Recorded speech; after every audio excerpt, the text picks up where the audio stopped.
Welcome back to the Retro Review, where history comes alive. Without wasting another moment, let's travel back to one of the most extraordinary nights of the 20th century and uncover the story behind the fall of the Berlin Wall. Let's begin. On the night of August 13th, 1961, the people of Berlin went to sleep in one city and woke up in two. Soldiers of the East German Army rolled out barbed wire through the streets in the dark hours before dawn. Families found their morning commute blocked. Lovers found their sweethearts stranded on the other side of a line that had not existed the day before. Within days, the barbed wire became concrete. Within years, it became one of the most heavily fortified borders on Earth. To understand why this happened, we have to go back to the summer of 1945, when the Second World War in Europe had just ended, and the victorious Allied powers carved up a defeated Germany between them. The United States, Britain, and France controlled the West. The Soviet Union controlled the East. Berlin, the old German capital, sat deep inside Soviet territory. But the city itself was split the same way the country was, into four sectors administered by the four powers. It was an arrangement built for a temporary occupation. Nobody expected it to last. But as the alliance between the Soviets and the Western powers curdled into the Cold War, the temporary line hardened into a permanent border, and Germany became the frontier of a global standoff between capitalism and communism. In 1949, the Western zones merged to form the Federal Republic of Germany, commonly called West Germany, a democracy tied to the United States and its allies. The Soviet zone became the German Democratic Republic, East Germany, a one-party state run by the Socialist Unity Party and backed by Moscow. Berlin, sitting entirely within East German territory, became a strange island. West Berlin was a fragment of the free world, an outpost of democracy and capitalism, completely surrounded by communist East Germany. East Berlin was the capital of the socialist state that surrounded it. For 16 years after the war, the border between the two Germanys grew steadily more sealed, with fences, minefields, and armed guards along hundreds of miles of countryside. But Berlin remained a loophole. A person could simply walk or ride a subway or take a tram from the eastern half of the city into the western half, and from there catch a flight or a train to freedom in the west. Between 1949 and 1961, roughly 3.5 million East Germans used this loophole to leave. That was about 1/5 of the entire population of East Germany. They were disproportionately young, educated, and skilled. Doctors, engineers, teachers, and students left in such numbers that East German officials feared their state would simply hollow out and collapse. The East German leader, Walter Ulbricht, had publicly denied any plan to build a wall just weeks before it happened. At a press conference in June of 1961, a journalist asked him directly whether a wall was being planned. Ulbricht answered that no one had the intention of building a wall. It became one of the most infamous lies in Cold War history. Behind closed doors, with the approval of Soviet leader Nikita Khrushchev, the plans were already being finalized. The operation was code-named Rose, and it was carried out with military precision on a Sunday night, when officials calculated that fewer people would notice quickly and organize resistance. By the time Berliners woke on the morning of August 13th, East German troops and police had sealed nearly all crossing points. Streets were torn up. Subway lines were cut. Families were split mid-conversation.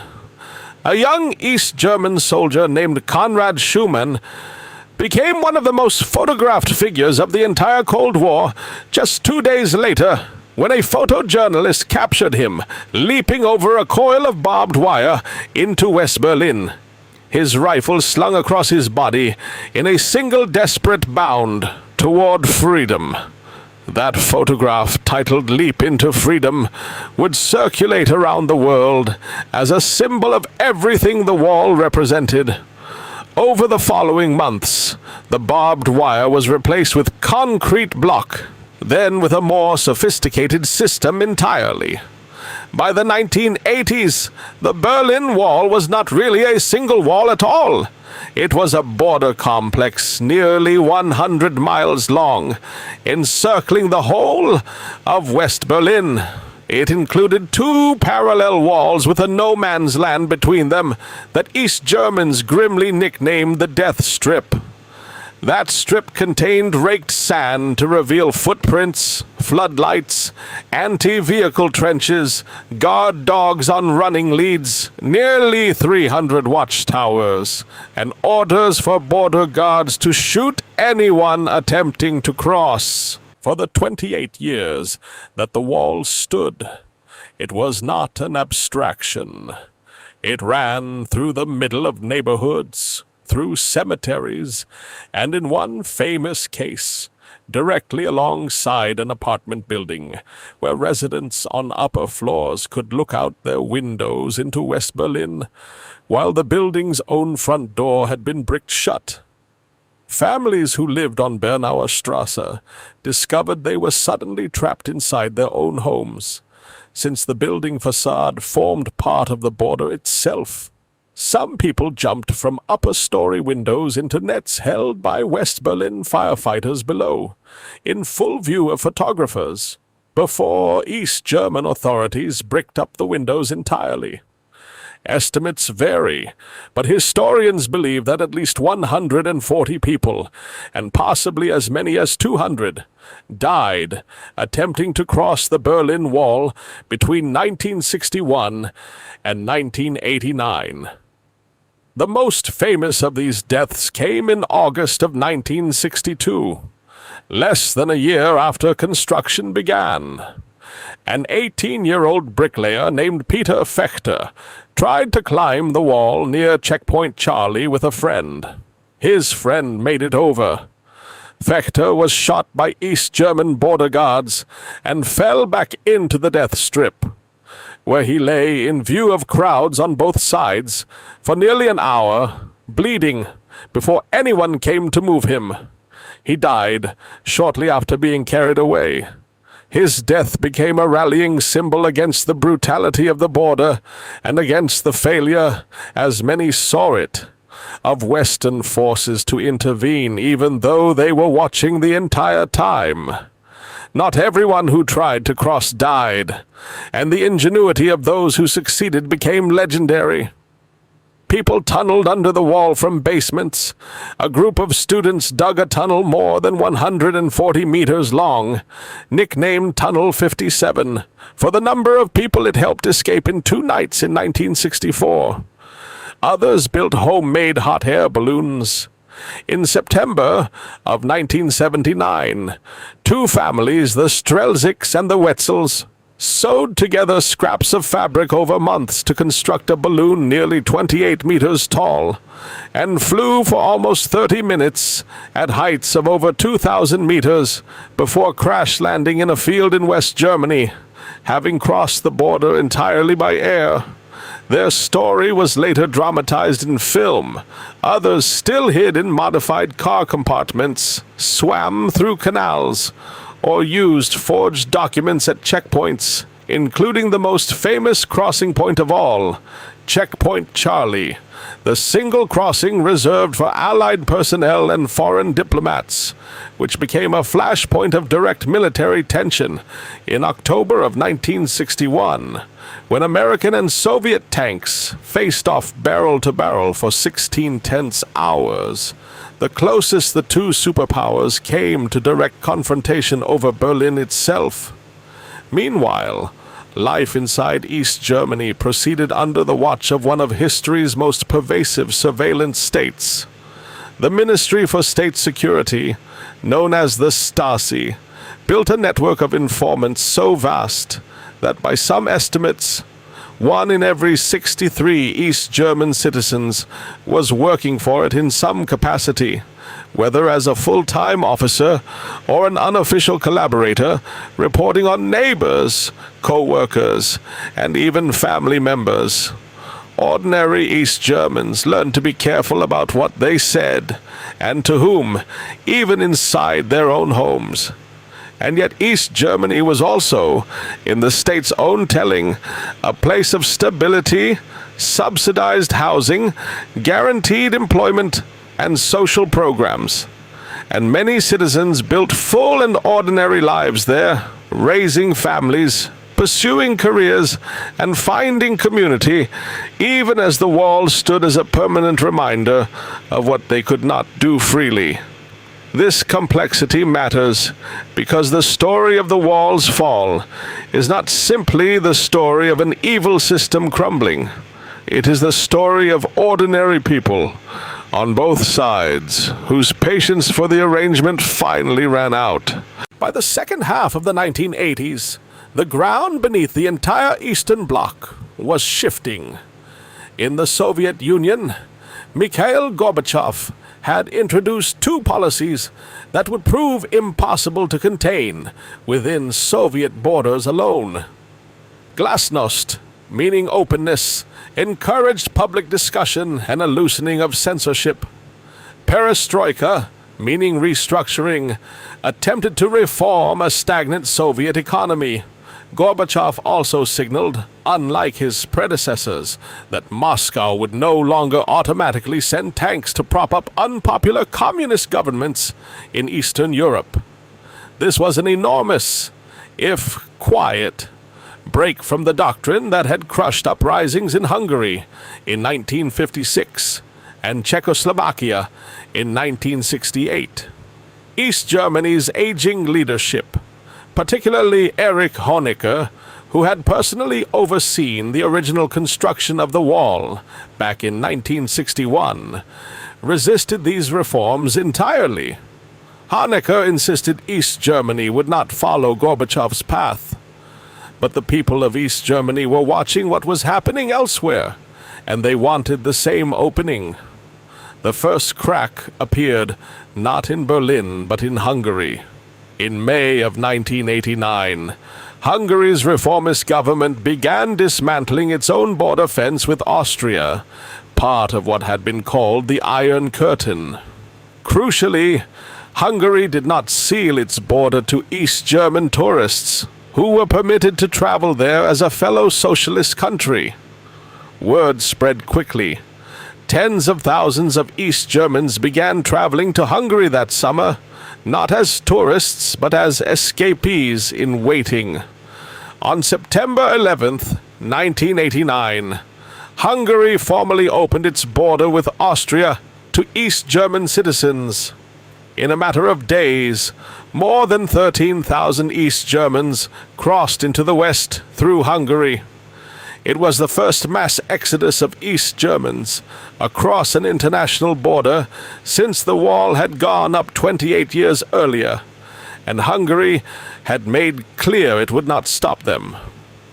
Others sought a different route, flooding into the West German embassies in Prague and Warsaw, camping in embassy gardens by the thousands, refusing to leave until they were granted passage west.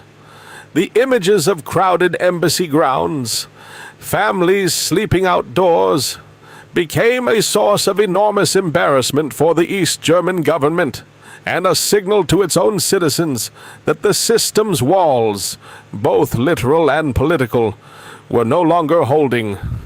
Inside East Germany itself, a protest movement was building that had nothing to do with border crossings, and everything to do with demanding change from within.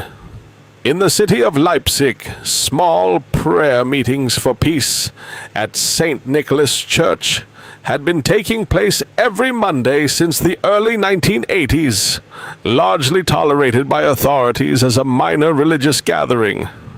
By September of 1989, these Monday meetings had transformed into the seedbed of a mass movement. On September 25th, roughly 8,000 people marched through Leipzig after the prayer service. By October 9th, that number had grown to around 70,000, gathering peacefully, chanting a phrase that would echo through the following weeks. Wir sind das Volk, meaning we are the people. It was a direct assertion that political legitimacy belonged to the citizens, not to the party that claimed to rule in their name. The East German government considered a violent crackdown on October 9th, similar to what had happened in Beijing's Tiananmen Square only 4 months earlier. Security forces and hospitals were reportedly put on alert for casualties, but local Leipzig officials, along with figures like the conductor Kurt Masur, negotiated to keep the demonstration peaceful, and crucially, orders for a violent response never came down from the top. The protests passed without bloodshed, and its success emboldened the entire movement. Monday demonstrations spread to other East German cities, growing week after week. On October 18th, 1989, the East German Communist Party, sensing the writing on the wall in every sense, forced Erich Honecker to resign after 18 years in power. His successor, Egon Krenz, promised reform, but the promises felt thin and the protests did not stop. By early November, demonstrations in East Berlin alone were drawing crowds estimated at 500,000 people or more, calling for free elections, freedom of travel, and an end to one-party rule. By early November of 1989, the East German government understood it needed to offer something concrete to calm the unrest, particularly around the demand for freedom to travel. Officials began drafting new travel regulations that would, for the first time, allow East German citizens to apply for permission to travel abroad, including to West Germany, without the extreme restrictions of the past. It was meant to be a controlled, gradual easing, with citizens still required to apply through proper channels and receive visas. A bureaucratic process expected to unfold slowly over the following weeks. On the evening of November 9th, 1989, a spokesman for the East German government named Günther Schabowski held a televised press conference to announce the new regulations. Schabowski had not been closely involved in drafting the policy and had been handed a note about it only shortly before he walked into the room. Partway through the press conference, an Italian journalist named Riccardo Ehrman asked when the new travel rules would take effect. Schabowski shuffled through his papers, clearly uncertain, and then said, "As far as I know, it takes effect immediately, without delay. It was a mistake. The actual plan called for an orderly process starting the following day, with applications processed through proper offices." But Schabowski's answer, broadcast live on East German television and quickly picked up by West German news networks, reaching East German households as well, was heard by millions of people as a simple, thrilling fact. The border is open tonight. Within hours, thousands of East Berliners began gathering at the wall's checkpoints, demanding to be let through, holding up television reports of Schabowski's statement as proof of their right to cross. The border guards on duty had received no actual orders to open anything. They tried calling superiors for instructions and got none, because no one at the top had authorized what was unfolding. The crowds kept growing.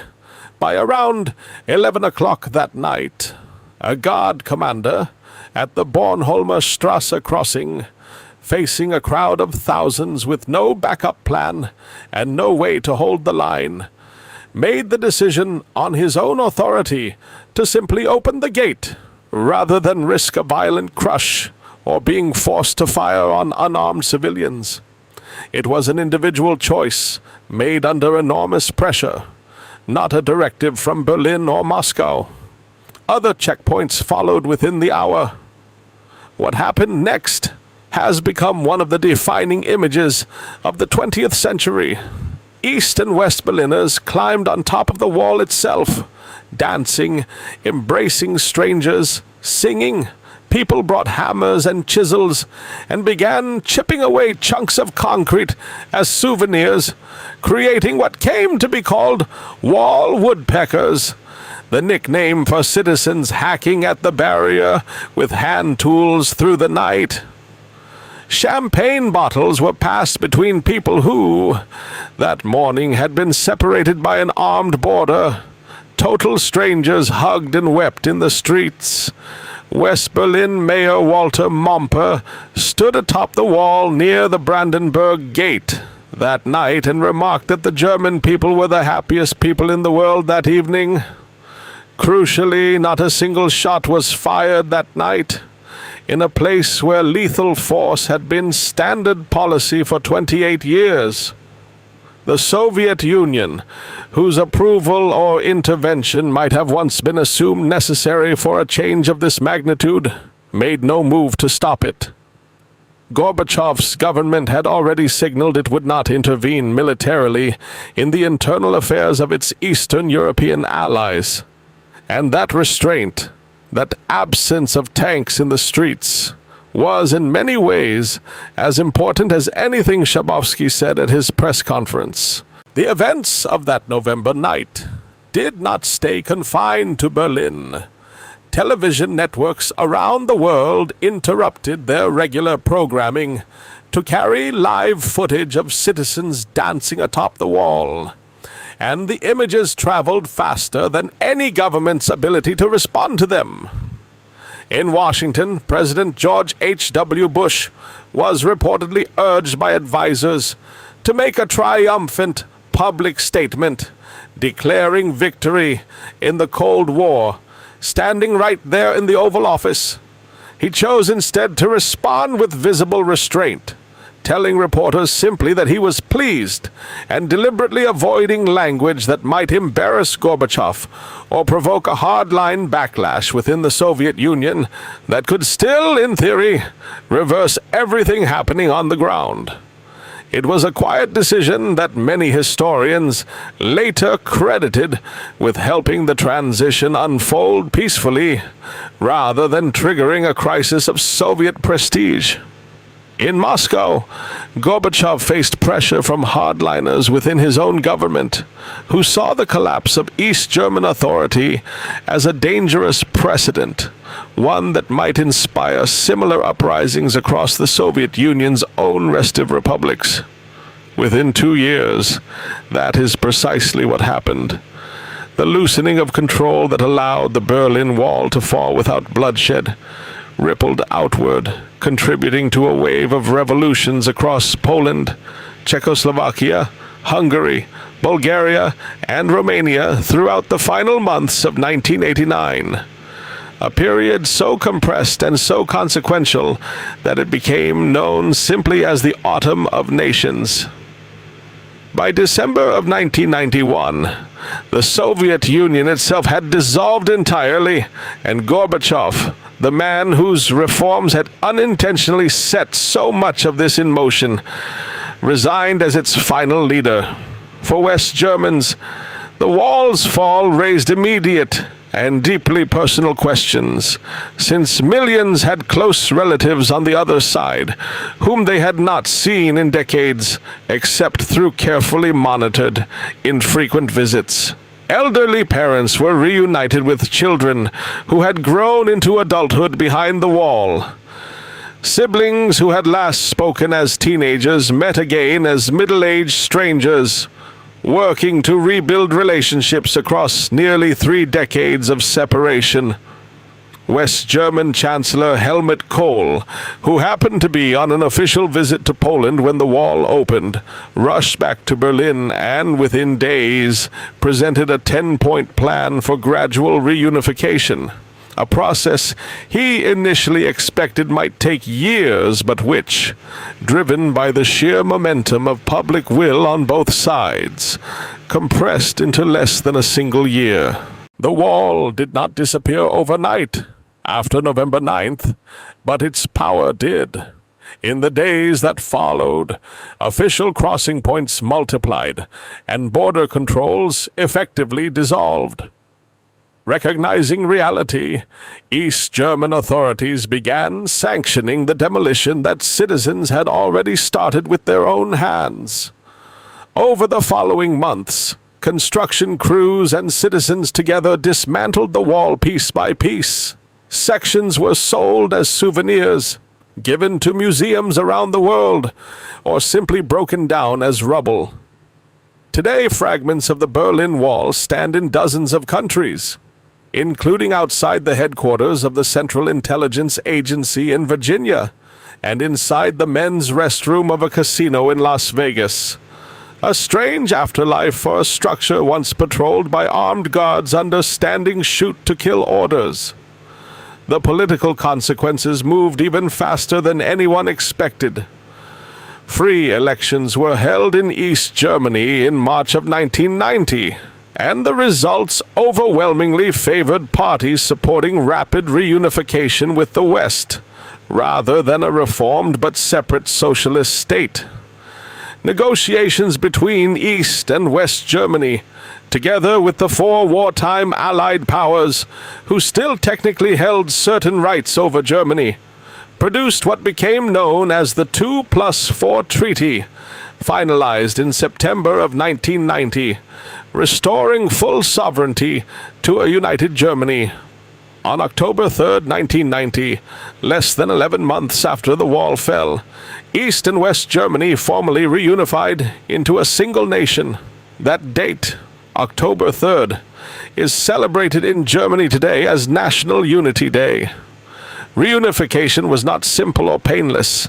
The East German economy, long propped up by state subsidies and cut off from global markets, could not compete on equal footing with the West once the two systems merged. Factories closed. Unemployment in the former East soared through the 1990s. The process of integrating currencies, institutions, pensions, and legal systems took years and enormous financial investment from the former West Germany, funded in part through a dedicated solidarity tax that many Germans still pay today. Even decades later, measurable economic and social differences persist between the former East and West. A reminder that reunifying a nation on paper is far simpler than reunifying it in practice. The human toll and the individual stories of the wall's era have never faded from memory. Peter Fechter has a memorial near the site where he died.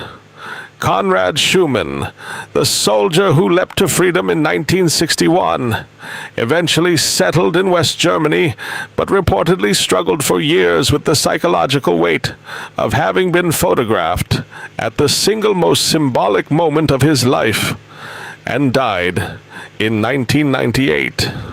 Günter Schabowski, the spokesman whose fumbled press conference triggered the opening of the border, later expressed remorse for his role in the East German system more broadly, and in later life spoke openly about the moral weight of having served a regime built on surveillance and repression. Today, the path of the wall through Berlin is marked in places by a double row of cobblestones set into the pavement, so that residents and visitors alike can trace where a nation and countless individual lives were once divided. The East Side Gallery, a surviving stretch of wall over a kilometer long along the River Spree, has been covered since 1990 with murals painted by artists from around the world, transforming a monument to division into one of remembrance and hope. Among the most famous is a mural depicting Soviet leader Leonid Brezhnev and East German leader Erich Honecker locked in a fraternal kiss. A real photograph from 1979, reimagined in paint, a piece that has come to symbolize the absurdity of the ideological embrace that once held the continent in its grip. The fall of the Berlin Wall is remembered as one of the great peaceful revolutions in modern history. It was not brought down by a foreign army or a single decisive battle. It was brought down by the accumulated pressure of ordinary citizens marching every Monday in Leipzig, by families crossing through Hungary, by a bureaucratic mistake spoken aloud on live television, and by a single border guard who chose, in a moment with no instructions and no precedent, to open a gate rather than hold a line that no longer made sense to defend. Two systems, two ideologies, and one city, split for 28 years, came back together not through the plans of any government, but through the sheer accumulated will of people who simply walked toward each other and were, this time, finally allowed to meet. The Berlin Wall stood for nearly 28 years as one of the most powerful symbols of division in modern history. Its fall wasn't won by a single battle or a single leader, but by the determination of ordinary people who believed that freedom, unity, and hope were worth fighting for. Thank you for joining us on the Retro Review. If you enjoyed this documentary, don't forget to like this video, subscribe to the channel, and turn on notifications so you never miss another journey into the past. What are your thoughts? Was the fall of the Berlin Wall the defining moment that marked the end of the Cold War? Let us know in the comments below. Until next time, keep exploring, keep questioning, and remember, every event has a story. Every decision has consequences. Every chapter of history shapes the world we live in today. We'll see you in the next chapter of history.